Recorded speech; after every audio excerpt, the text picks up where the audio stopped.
साल 1987। मेरठ जल रहा था। गलियों में धुआं था, आंखों में डर था और इंसानियत अपने ही साए से कांप रही थी। उसी आग में एक घर भी जला, लेकिन वो सिर्फ ईंटों का घर नहीं था।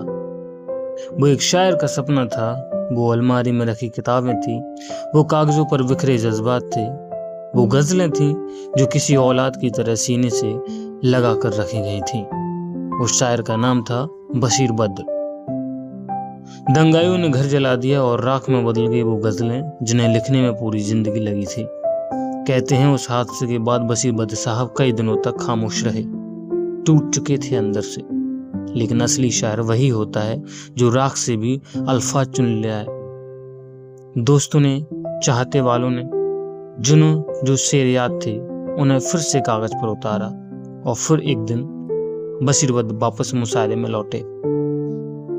महफिल खामोश थी, सबकी निगाहें मंच पर थी। बशीर साहब ने माइक संभाला और पहला ही शेर पढ़ा।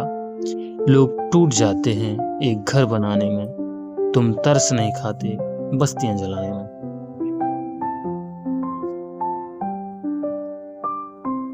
बस इतना सुनना था कि पूरा हाल तालियों से गूंज उठा, क्योंकि ये सिर्फ शेर नहीं था, ये राख से उठी हुई एक चीख थी। बशीर बद्र वो शायर थे जिन्होंने उर्दू को किताबों से निकालकर आम लोगों के दिल तक पहुंचाया। उनकी भाषा इतनी आसान कि रिक्शा चलाने वाला भी समझ जाए और इतनी गहरी कि बड़े से बड़ा आदमी लोग घंटे सोचते रह जाएं। वो पुलिस की नौकरी भी करते रहे, मंच भी संभालते रहे और मोहब्बत बांटते रहे। अलीगढ़ मुस्लिम यूनिवर्सिटी में एक वक्त ऐसा भी आया जब छात्र उनके लिखे कलाम अपने सिलेबस में पढ़ रहे थे और सामने वही शायर बैठा था जिसने उन्हें लिखा था। फिर वक्त बदला, सदी बदली, दुनिया कंप्यूटर और मोबाइल की हो गई, लेकिन बशीर बद्र के अल्फाज आज भी दिलों में उसी तरह सांस लेते हैं। और शायद इसीलिए उन्होंने बरसों पहले एक गजल में 21वीं सदी का ये ऐसा सच लिखा जो आज डरावनी हकीकत लगता है। सुनिए, आहन में ढलती जाएगी 21वीं सदी, फिर से गजल सुनाएगी 21वीं सदी।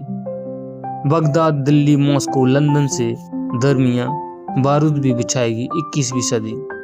जलकर जो राख हो गई दंगों में इस बरस, उन झुग्गियों में आएगी 21वीं सदी। क्या कमाल की बात है, एक शायर ने आने वाले वक्त को कितनी गहराई से पढ़ लिया था।